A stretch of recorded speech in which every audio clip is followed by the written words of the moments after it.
प्रतिरुचि विधान पूज रही है। शिव पूजन का विधान क्या है? पुलस्त बाबा ने कहा, जिस दिन मन में श्रद्धा और विश्वास दोनों प्रबल हो जाए, शंकर भगवान की जैसी मर्जी पड़े वैसी पूजन कर देना। स्त्री के लिए, नारी के लिए पुलस्त ऋषि कहते हैं भगवान को रिझाने के लिए विधान की जरूरत स्त्री को नहीं है। अच्छा एक बात बताना, बहुत सुंदर बात है, थोड़ा विचार कर कर बताना। आपकी गोद में छोटा सा बच्चा है, उसने गंदगी कर दी, आप मंदिर में हैं, महाकाल दर्शन करने गए, छोटे से बच्चे ने छीछी कर दी, गंदगी कर दी, जो भी करना था उसने कर दिया, आपने उसके कपड़ा चेंज कर दिया, फिर जाओगी नहाओगी, उसके बाद दर्शन करोगी, उसके बाद जल चढ़ाओगी क्या?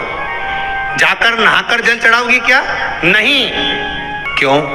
क्योंकि छोटा बच्चा अगर गंदगी भी कर देता है, छोटा बच्चा अगर कुछ कर भी देता है, तो परमात्मा ने कह रखा है इसके लिए सब माफ है। उसी तरह आप बच्चा काम, लोभ, आसक्ति, तृष्णा, वासना से दूर है, जब तक वो माया में नहीं पड़ा। हाँ, उसके बाद बड़ा हो गया और उसने गंदगी करी तो आपको फिर आप स्नान करना पड़ेगा, पर जब तक वो गोदी में है, वो कुछ भी करता है, उसका कोई दोष नहीं है। आप भी जितनी माताएं हैं, परमात्मा ने इनको कह रखा है केवल रजस्वला धर्म के वो 7 दिन आपको शिव का स्पर्श नहीं है। शिवलिंग पर बेलपत्र चढ़ाना, जल चढ़ाना, इसका भी एक नियम होता है। शंकर जी पे शिवलिंग पर जल कहाँ चढ़ाया जाता है? सबसे पहला जल अगर शंकर जी को चढ़ाने जा रहे हो तो शंकर जी के जो चरण है, जहाँ से पानी नीचे गिरता है, उसके सीधे वाले भाग पर, अपने हाथ का सीधा भाग, वहां जल चढ़ाओ। फिर जहां लेफ्ट भाग है वहां जल चढ़ाओ। जहां शंकर भगवान का शिवलिंग रखा हुआ है, तीसरे नंबर का जल वहां चढ़ाना चाहिए। चौथे नंबर का जल भगवान शंकर के शिवलिंग पर चढ़ाना चाहिए। 5वें नंबर का जल ऊपर अगर जलाधारी लगी हो तो उसमें चढ़ाओ। नी हो जलाधारी तो भगवान शंकर का जहां नंदी बैठा है, नंदी का एक पांव ऊंचा रहता है, उस पांव के पास में जल चढ़ाना चाहिए, चरण के पास में। ऐसे 5 स्थान दिए हैं जल चढ़ाने के लिए। शिव जी का स्नान कितनी चीजों से होता है? 5 चीजों से। पंचामृत, दूध, बोलते जाओ, दही, फिर घी, शहद, फिर शक्कर। ये 5 चीजों का प्रमाण क्या है? शास्त्र कहता है दूध चढ़ाने से घर में संतान की वृद्धि होती है। दही चढ़ाने से भगवान शिव के, अगर शिवलिंग पर हम दही चढ़ाते हैं, उससे परिवार में प्रेम बढ़ता है। क्या बढ़ता है? प्रेम। फिर घी चढ़ाने से हमारे घर से रोग दूर होता है। शहद चढ़ाने से, भगवान शंकर पर जो शहद चढ़ाया जाता है, वो चढ़ाने से घर में संपदा की वृद्धि होती है। और 5वें नंबर पर भगवान को शक्कर, खांड, जो आप जानते होंगे, शक्कर आदि पिसी हुई चढ़ा देने से, शिव जी को चढ़ाने से हमारे घर के बच्चे जिद्दी नहीं होते।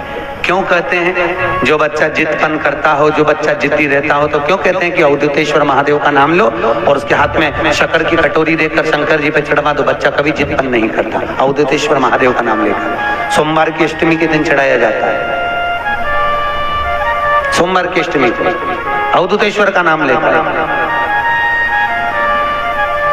क्यों कहते हैं? जो बच्चा बार बार बीमार पड़ रहा हो, बार बार सर्दी हो रही हो, बार बार बीमार पड़ रहा हो, खांसी चल रही हो, बार बार हॉस्पिटल लेकर भागना पड़ रहा हो बच्चे को, छोटा सा अगर बच्चा है, 8 साल के अंदर बच्चा है और बीमार ज्यादा पड़ रहा है, तो आटे का दिया बनाओ, 4 बत्ती रखो, उसमें तिल्ली का तेल डालो, अवधूतेश्वर महादेव का नाम लेकर बच्चे के ऊपर से 21 बार उतारो और किसी चौराहे पर ले जाकर रख दो। जिंदगी में बच्चा कभी बीमार नहीं पड़ेगा, बच्चा स्वस्थ रहे, आनंद में रहे, स्वस्थ की मूल। और वैसे भी प्रथम सुख, अरे बोलो तो, निरोगी काया। घर का प्रथम सुख निरोगी काया। व्यक्ति अगर धन की मूलता नहीं है, साहब पैसा अपनी जगह पर है, फिर निवेदन करता हूं, धन अपनी जगह पर पड़ा है। सबसे पहला है परिवार में सब स्वस्थ रहे, सर्वे भवन्तु सुखी। अगर घर में एक व्यक्ति भी बीमार पड़ा है ना तो मन नहीं लगता परिवार में। लगता है कि मन, कोई घर में बीमार पड़ा है तो मन का। कई लोग पूछते हैं महाराज जी क्या घर में शंकर जी का शिवलिंग रख सकते हैं? रख सकते हो, मना नहीं है। जिसके घर में शंकर का शिवलिंग रहता है उसके घर में कभी बड़ा रोग प्रवेश नहीं करता। शंकर का शिवलिंग हो, पर शिवलिंग का भी प्रमाण है साहब। घर में जो भी मूर्ति होती है, जमीन ये जमीन है, इससे अंगूठे को उठाकर देख लो, हाथ को, बस इतनी बड़ी मूर्ति प्रतिमा स्वरूप घर के अंदर होना चाहिए, इससे बड़ी नहीं। क्योंकि बच्चा जितना छोटा होता है उसको उतनी व्यवस्था कम करना पड़ती है। बच्चा जब बड़ा हो जाता है व्यवस्थाएं बढ़ती चली जाती है। और निवेदन है, आप अपने घर के कमरे में दूसरों को अलाउ नहीं करते हो क्या? जेठानी का लड़का आया तुम्हारे कमरे में आकर बैठ गया, देवरानी का आया या ननंद के छोरा छोरी आए तुम्हारे कमरे में बैठ गए, तुम्हें अच्छा लगेगा? चल निकल अपने कमरे में। तो बच्चे कहते हम कहां जाएं? दादी के कमरे में जा। क्योंकि बेचारी दादी का कमरा तो पंचायती। अपने कमरे में कोई नहीं होना। और ले देकर केवल एक भगवान का कमरा ही ऐसा होता है, भगवान का मंदिर एक ऐसा होता है जिसमें सब तीर्थ करने गई, कहां? रामेश्वर। आरती करके गई, कल ही आएगी, अब तो गई। और सुबह से आई, इतनी सी शक्कर लिए, इतनी सी कटोरी में, और आरती भी कर रही शक्कर धर के, और दिया हाथ में, और इधर हाथ में घंटी, तन मन धन सब कुछ तेरा, मुंह से बोल रही तेरा, ऊपर से दिखा रही ठेंगा, समझना मत ही तेरा। पहले के लोग जब देवताओं का किचकिच कराएगी तो तुझे कौन छोड़ेगा?